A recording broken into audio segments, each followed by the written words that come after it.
President-elect Donald Trump will walk back into the Oval Office in just 8 days, but this week all the president-elect's men and women face a hurdle on Capitol Hill. I'm not familiar with the Twitch crowd drama. For a long list of Trump's cabinet picks with questions among some in his own party about some of their qualifications. Joining us now, Republican Senator from Alabama, Katie Britt. Senator, thanks so much for joining. Let's start with the wildfires, if we can, because obviously I know you and all of us who are not affected are looking out to California with such empathy and concern. These wildfires could be the costliest in American history. Thousands of buildings destroyed, more than 100,000 people under evacuation orders. The clip for the conditional aid that was being referred to. Thank you. Of the liberal can't happen again, and the policies of the liberal administration out there, I believe, have made these fires worse. Do you expect, though, that Congress and Republicans will still help these Americans in need, even if they don't like their local politics and the party? I expect that there will be strings attached to money that is ultimately approved, and it has to do with being ready the next time, because this was a gross failure this time.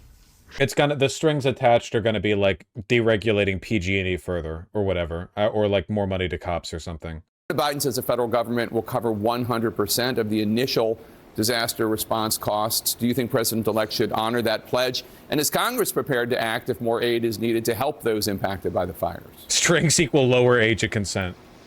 Finally, Republican mandate. Jake, my heart and my prayers go out to every single family affected, those who have lost life, who have lost property.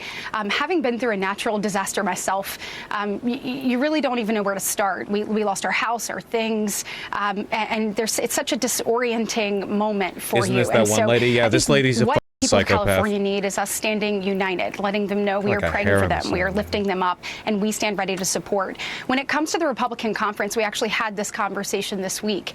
Certainly understand the needs of the people of California, and we'll continue to learn more. I was texting with a friend who has been affected by this. I was texting last night with former Senator LaFonza Butler, getting an idea of what's going on the ground, and we will be ready to act. And so I know that President Trump certainly stands for the people across this nation, and will make sure that the people of California have what they need. Well, that's good to know. Let's turn to Congress right now. The Senate voted this week to advance your legislation, the Lake and Riley Act, which would require federal authorities to detain undocumented immigrants who have been charged with, arrested for, or convicted of burglary, theft, or shoplifting. You have support from some Democrats. Other Democrats say the way the bill's written, they believe could result in thousands of people being detained indefinitely simply for being accused of a crime without actually having been charged or convicted, violating due process rights. Are they wrong? Yeah, look, the Lake and Riley Act is ultimately going to save lives. It is a common sense piece of legislation, and it actually puts the talk that we've been having over the last 4 years into action. Jake, That's what it was for. Okay, I was looking it up because I remember this woman being a psychopath, but I don't remember the thing that I remembered her for. The thing that you remember her for is when she did that, in a TikTok post went viral, journalist Jonathan Katz was the first person to identify Britt's unnamed woman as Carla Chiquinta Romero. She was the lady who did the video talking about how she like interviewed and met with a sex trafficking victim, but she lied about like every detail of it. She just completely like made up this woman's story. And it actually led to a blowback. Oh yeah, and the response to the State of the Union address, where she was by the kitchen table. Yeah, that was where she made up the story, and then it turns out she just made it up. And she'd done it before, too. Britt's speech received mixed reviews, ranging from bewilderment to dismay, including from Republicans. This is the State of the Union address response.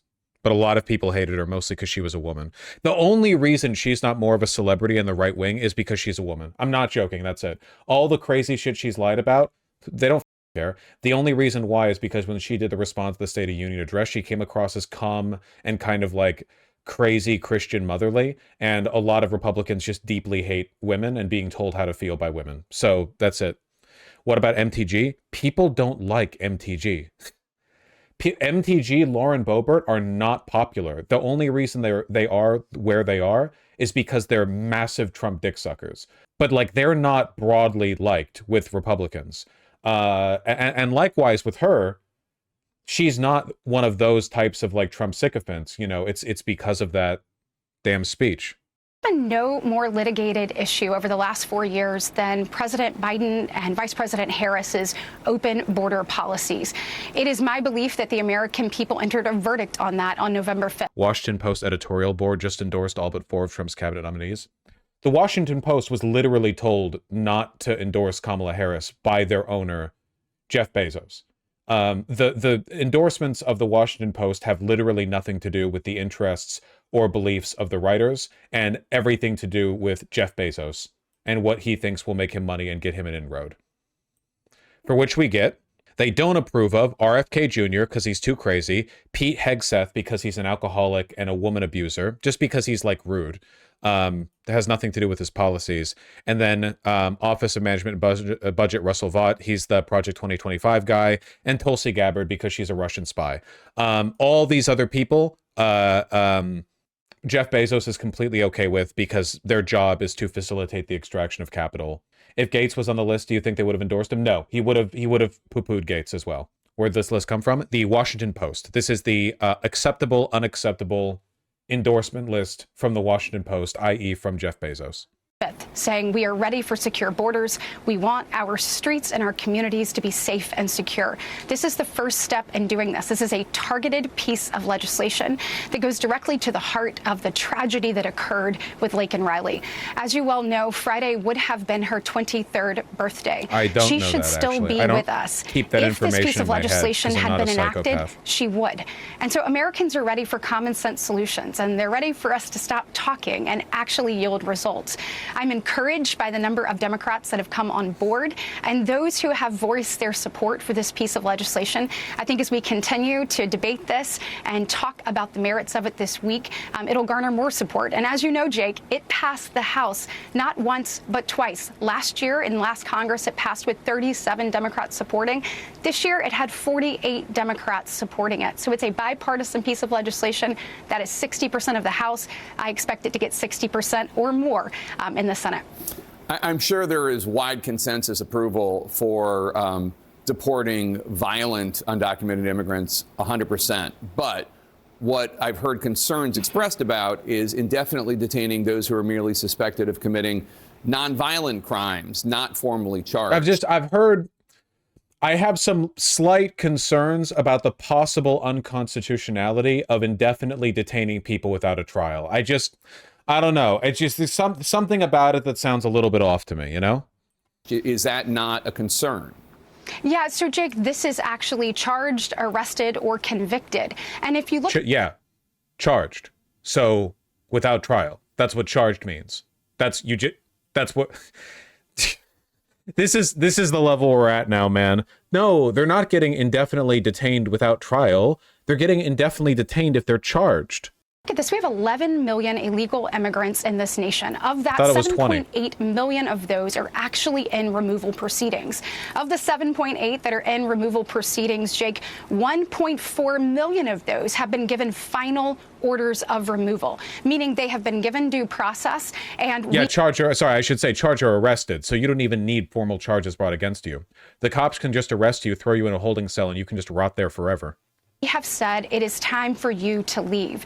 My question is, I've heard a number of things about the number of migrants that this would affect. I think more recently was said. My question is, I wonder how many of those who have created theft-related crimes have already been given their final orders of removal. I've asked for those answers and certainly look forward to them. I think at the end of the day, if you don't commit a crime, the Laken Riley Act, you're not subject to it. So I think we should start there. You are actually, because arrest is enough. So, yeah. I bet you Tapper's just going to let her walk away from that one. Literally, how do you, doesn't this allow you to be detained indefinitely without trial? Well, no, you have to be arrested first. That's what it means. That's what being detained indefinitely without trial means. Arrest, but no trial. The trial happens after the arrest. He's just going to let her walk on that, I bet. Maybe he won't. I think Democrats have to wake up and realize that Americans are sick of excuses and they're ready for action. And as long as you don't commit a crime, this doesn't apply to you. And I think people would agree that if you do commit a crime, you should go to the front of the line when it comes to detention and removal. Of those numbers that I talked about, only 1% of illegal immigrants are actually being detained, less than 1% of those in removal proceedings. So I think, Jake, it's about 40,000 that are being detained. Of those 40,000 being detained, 15,000 of them have committed crimes. I think the American public would take a look at this and say, yes, if you came illegally and then you chose to commit a crime against Americans, whether that's property or life, that we are saying... Again, even in this, like, don't buy into their narrative. The language they use is so dishonest. If you are already in removal proceedings, that means that you're in the system as an applicant for asylum, which means you're not here illegally. If there is a court order for your removal following a denied claim of asylum, that isn't you being here illegally. That means that you petitioned for your stay with the court. Never buy into the they're here illegally bullshit. No matter how much they whine about it, international law remains international law.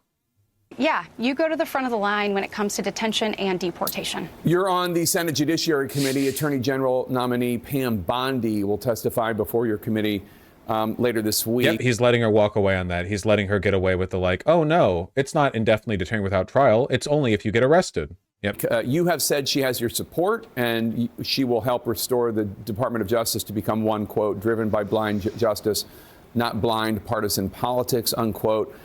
We should note, as a member of Trump's legal team in 2020, she falsely claimed that Trump had won Pennsylvania, he just has which that he face. had not. She spread baseless claims about widespread cheating by Democrats, about fake ballots.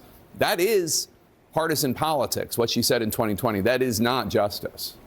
Yeah, Jake, I mean, look at what's happened under the Biden administration. We have people in these offices who have chosen to go after American citizens, who have chosen to weaponize the justice system in a number of ways.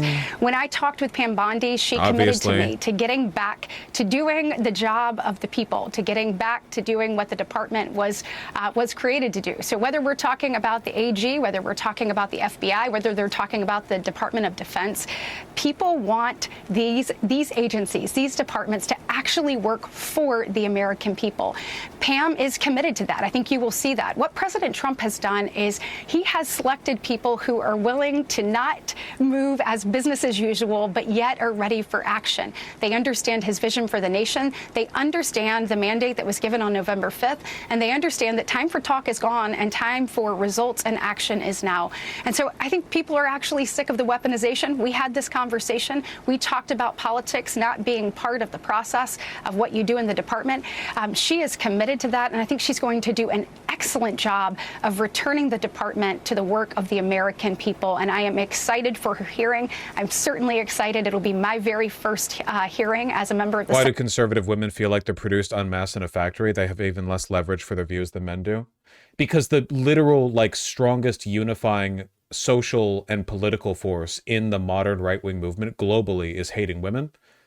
Which means they do not get a lot of leeway for their behavior on the right wing.